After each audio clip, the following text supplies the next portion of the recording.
Hola alumnos, seguimos viendo en este nuevo video algunos trucos y algunas cuestiones adicionales de eventos en HTML y funciones en JavaScript. Bueno, en este nuevo video vamos a plantear el uso de inputs, ¿sí? La etiqueta input, fíjense que tiene una estructura que visualmente cuando la vean van a reconocerla inmediatamente. Por ejemplo, vamos a crear solamente así, input, y ustedes ejecutan el código, van a ver un recuadro. ¿Sí? Y este recuadro es el que habitualmente se utilizan para escribir e ingresar mediante teclado datos.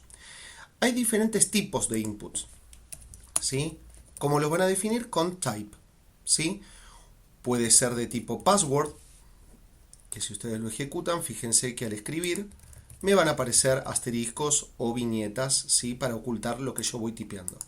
O pueden ser de tipo text, en donde yo directamente lo que puedo hacer es ir escribiendo, ¿sí? Puede ser de tipo color, en donde yo directamente puedo elegir de aquí un tono de color que a mí me interesan. Hay diferentes tipos de input, ¿sí? Si ustedes quieren seguir perfeccionándose y aprendiendo y buscando más información, bueno, como siempre lo digo, acudan a W3 Schools, que es un muy buen sitio de consulta, de un montón de lenguajes web, o pueden directamente investigar por voluntad propia. Yo simplemente les muestro algunos. Todo sería algo muy inabarcable. Text. Entonces, vamos a dejar un input de tipo texto, que era el primero que les había mostrado. Ahora, vamos a acompañar el input con una etiqueta, que lo hacen con label, ¿sí?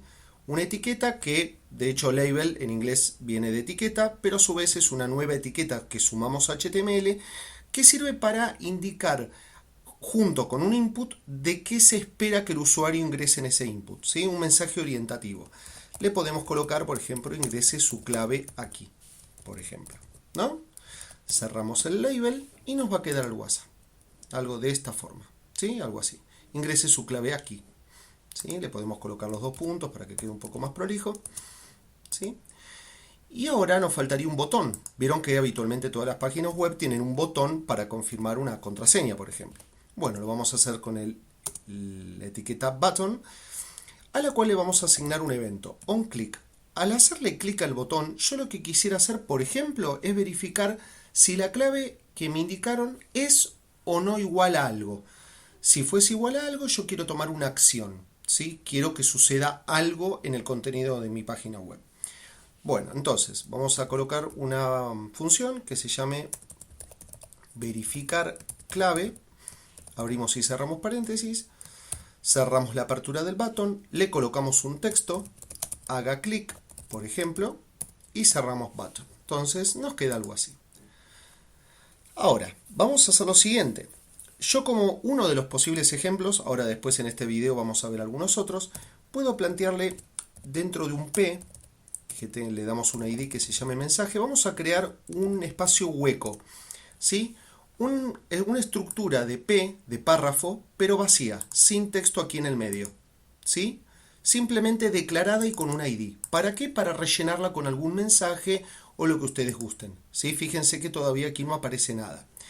Lo que vamos a hacer es entonces ir a scripts.js y a esta función que se va a invocar cuando haga clic en el botón por el evento, le vamos a indicar qué es lo que va a hacer. Vamos aquí, entonces, function, creamos una función que se llame verificar clave, abrimos, cerramos paréntesis, abrimos llaves, y por ejemplo, yo puedo colocar con un condicional, que esta es una estructura nueva que vamos a ver a partir de este video, que es el condicional de tipo if, ¿sí? Este condicional, que existe en todos los lenguajes de programación, me va a permitir plantear, mejor dicho, dentro de paréntesis, cuál va a ser mi condición. Que si esa condición se cumple, va a pasar tal cosa, ¿sí? Luego vamos a ver que también podemos plantear que si esa condición no se cumple, puede pasar otra cosa distinta. Pero vamos a empezar con qué pasa si se cumple. ¿Cómo lo hacemos? Simplemente así. Document.getElementById, tomamos un ID, un elemento que tenga ID dentro de nuestro código, vamos a decirnos de quién queremos tomar el contenido para verificarlo. Del input, ¿sí? Recuerdan que habíamos estado hablando antes de este input. Entonces, para poder obtener el contenido de este input, lo que tenemos que hacer es darle un ID para poder trabajarlo. Entonces, ID, y vamos a colocarle, por ejemplo, ingreso. Ahora, luego, lo que vamos a hacer es aquí llamarlo. ¿Y qué atributo vamos a evaluar del elemento con ID ingreso? Su valor, value. ¿Sí? Fíjense, el razonamiento es el siguiente. El valor del ID ingreso, que ¿cuál va a ser? El input este, ¿sí? Perteneciente a mi documento, yo me voy a preguntar si todo esto es igual. Fíjense una cosa muy importante. El igual en JavaScript, cuando ustedes lo plantean dentro de un condicional, es doble. ¿Sí? Si ustedes lo colocan un igual simple dentro de un condicional, no va a funcionar bien. Luego del doble igual, me voy a colocar, por ejemplo, 1, 2, 3, 4, 5, 6. Supongamos que esa es mi clave.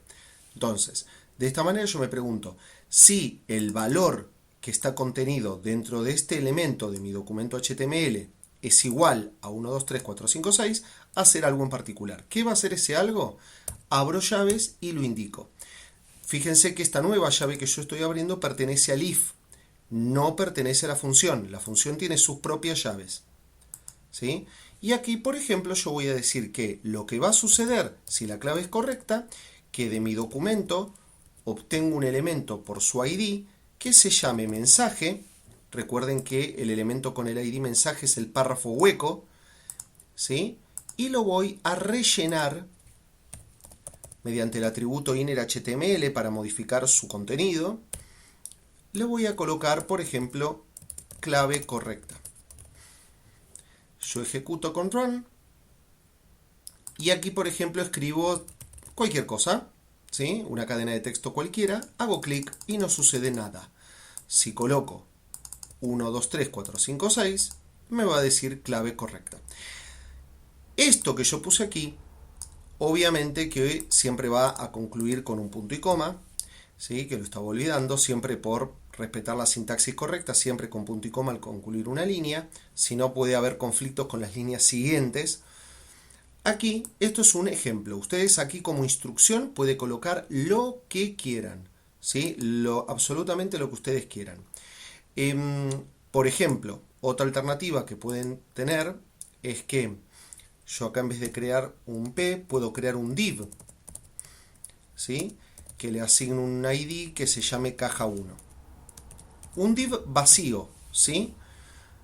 Acá en CSS vamos a darles unos atributos. A ver si yo lo tenía declarado de antes. Vamos a revisarlo, si no lo hacemos de nuevo. A ver. Sí, lo tenía declarado de antes, ¿sí? Caja 1, vamos a decirle a este div, el numeral recuerden que es para referenciarnos a los ID, que va a tener una altura de 500 píxeles y un ancho de 500 píxeles. Siempre definen la altura del div. Si no se lo declaran, cualquier contenido que quieran colocar dentro que exceda el tamaño por defecto, que de entrada es nulo, ¿sí? No tiene ningún tamaño predefinido, es muy probable que no se vea, especialmente si son imágenes o imágenes de fondo, como va a ser el ejemplo que les voy a dar ahora, ¿sí? Siempre es conveniente declarar el ancho que va a tener el div, si es que no está dentro ya del CSS con unas dimensiones, como es en este caso. Ahora, por ejemplo, yo lo que voy a hacer dentro de mi script, en vez de este ejemplo de mostrar clave correcta, es que si la clave es correcta, que en ese div automáticamente aparezca una imagen de fondo. ¿Sí? A ver, ¿de qué manera podemos trabajar eso? Document.getElementById. Tomamos ¿qué elemento? Caja 1, que era nuestro div que estaba vacío. Y voy a modificar su estilo. Y dentro de su estilo, background image. ¿Sí? Y este atributo le voy a dar que va a ser equivalente a, fíjense que vamos a colocar la sintaxis habitual del background image que ustedes utilizan desde CSS. URL, abro paréntesis, comillas simples y vamos a colocar html.png. Esto que yo estoy escribiendo ahora, html.png, es un archivo gráfico que yo ya tengo cargado en mi proyecto. Ustedes en lugar de este archivo pueden colocar la URL de una imagen que es exactamente lo mismo, ¿sí? Da exactamente lo mismo. Entonces, yo ya tengo un elemento div con una id caja 1 que está vacío, ya tiene definido un tamaño y lo único que voy a hacer con mi script es que si la clave es correcta, voy a rellenar ese elemento que es caja 1 con una imagen de fondo. ¿Cuál va a ser? Esta. ¿Sí? Vamos a ejecutarlo. Vamos a colocar 1, 2, 3, 4, 5, 6, que es la clave correcta. Y yo hice clic y me apareció efectivamente una imagen. Si yo ejecuto el código desde el principio y coloco cualquier cosa de contraseña, no va a pasar absolutamente nada.